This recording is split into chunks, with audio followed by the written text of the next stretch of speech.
Hello കൂട്ടുകാരെ, ഏതോസ് കിച്ചണിലേക്ക് ഏവർക്കും സ്വാഗതം. നമുക്ക് ഇന്നൊരു കട്ട്ലേറ്റ് ഉണ്ടാക്കാം. അതായത് ചിക്കനും വെച്ച് ഒത്തിരി സാധനങ്ങൾ നമുക്ക് കട്ട്ലേറ്റ് ഉണ്ടാക്കാൻ പറ്റുമല്ലോ, എല്ലാവർക്കും അറിയാവുന്നൊരു കാര്യമാണ്. അപ്പം ഞാൻ വെച്ച് കട്ട്ലേറ്റ് ഉണ്ടാക്കാവുന്നത്. അപ്പം ഞാൻ സ്റ്റവ് കത്തിച്ച് വെച്ച് തവ വെച്ചിട്ടുണ്ട്. കത്തിച്ച് ചൂടായിരിക്കുന്നുണ്ട്. ഞാൻ ആദ്യം വെച്ച് വെള്ളം ഒഴിക്കുവാണ്. ഞാൻ ശാല ഉപ്പിനകത്തോട്ടിടുവാണ്. ചിക്കൻ ഉപ്പ് വേണമല്ലോ, ഉപ്പിടുവാണ്.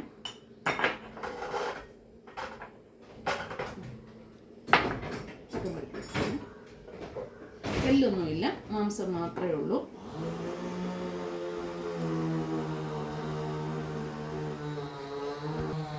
നമ്മൾ ഉപ്പിട്ടല്ലോ, ശകലം കുരുമുളക് പൊടി,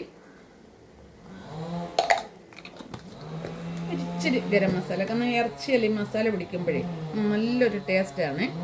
ചിലർ മസാല ഇടത്തില്ല, ഉപ്പും മഞ്ഞൾപ്പൊടിയും കൂടി ഇട്ട് വേവിച്ചെടുക്കുന്നവരുണ്ട്. അപ്പം നമുക്കിതങ്ങനെ ഇടുന്നുണ്ട് കുഴപ്പമൊന്നും വരുന്നില്ലല്ലോ. ഒരു ശകലം മഞ്ഞൾപ്പൊടി ഇട്ടാൽ മതി, ഒരു ഇച്ചിരി മഞ്ഞൾപ്പൊടി.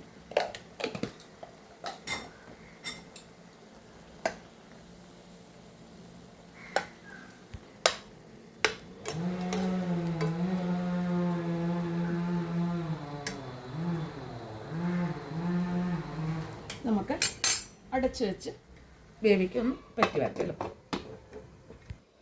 നമ്മുടെ ചിക്കൻ റെഡി ആയിട്ടുണ്ട്, എല്ലാം പറ്റി കണ്ടല്ലോ. ഇനി നമുക്കിതൊന്ന് പൊളിച്ചുകൊണ്ട് വരാം.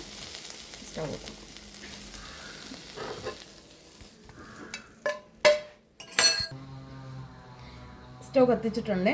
ഞാൻ തവയും വെച്ചു, ഞാൻ എണ്ണ ഒഴിക്കണം. നമുക്കിതിനൊന്ന് വഴറ്റിയെടുക്കണമല്ലോ.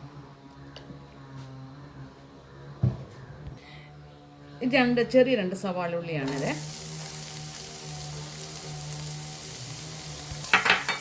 ഉണ്ട്, ചെറുതായിട്ട് അരിഞ്ഞാണ്. ആവശ്യമായ ഉപ്പ് നമ്മൾ ഇട്ടെങ്കിലും ഉപ്പ് ഇതിന് വേണമല്ലോ, ഇച്ചിരി ഉപ്പ്. രണ്ട് പച്ചമുളക്, 3 അല്ലി വെളുത്തുള്ളി, ശകലം ഇഞ്ചി, ലേശം മസാലപ്പൊടി ഞാൻ സവാളയ്ക്ക് തൊട്ട് ഇടുന്നുണ്ട്.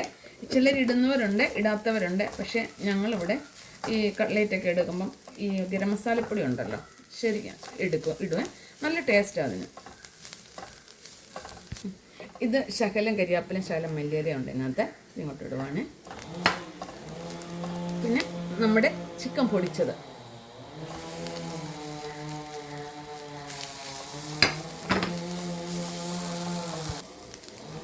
കുരുമുളക് പൊടിയാണല്ലോ നമുക്കിതിന് കൂടുതൽ വേണ്ടത്.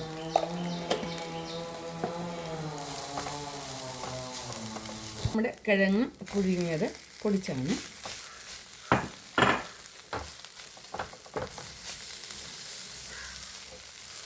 നമ്മുടെ ഇതെല്ലാം ഒന്ന് മിക്സ് ആയിട്ടുണ്ട്. ഞാൻ തണുക്കട്ടെ. തണുത്ത് നമ്മൾ കൈ കൊണ്ടൊന്ന് കുഴച്ചെങ്കിൽ ഇത് റെഡി ആവത്തുള്ളൂ. സ്റ്റവ് ഓഫ് ആക്കുവാണ്. 2 മുട്ട എടുക്കുവാണ്.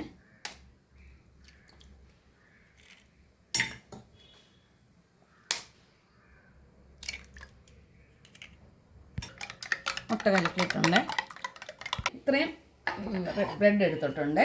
റസ്ക് അല്ല, ബ്രെഡാണ്. ഇതപ്പോൾ ഞാൻ പൊടിച്ചുകൊണ്ടും വരാം. എടുത്തു.